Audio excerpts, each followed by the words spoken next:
ഓം ശ്രീ ഗുരുഭ്യോ നമ. മനോഹരമായി ഒരാൾ ഓടക്കുഴൽ വായിക്കുന്നു. ആ സംഗീതം വന്നത് ഓടക്കുഴലിലൂടെ, വായനക്കാരൻ്റെ വിരലിലൂടെ. പക്ഷെ ഓടക്കുഴലിലോ വിരലുകളിലോ സംഗീതമില്ല. അപ്പോൾ എവിടെ നിന്നും ആ സംഗീതം വന്നു? ചിന്തിക്കൂ. ഹൃദയത്തിൽ നിന്ന് എന്ന് വേണമെങ്കിൽ പറയാം. ആ പാട്ടുകാരൻ്റെ ഹൃദയമോ മറ്റോ മുറിച്ചു നോക്കിയാൽ സംഗീതം കേൾക്കാൻ സാധിക്കുമോ? ഇല്ല.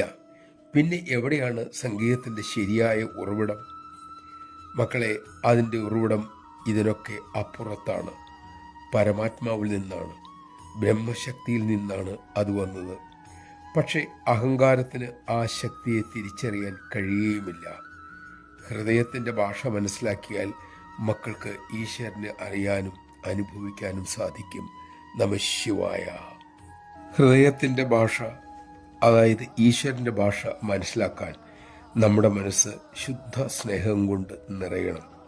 പ്രേമസ്വരൂപിണിയായ അമ്മ അതിനായി നമ്മെ അനുഗ്രഹിക്കട്ടെ.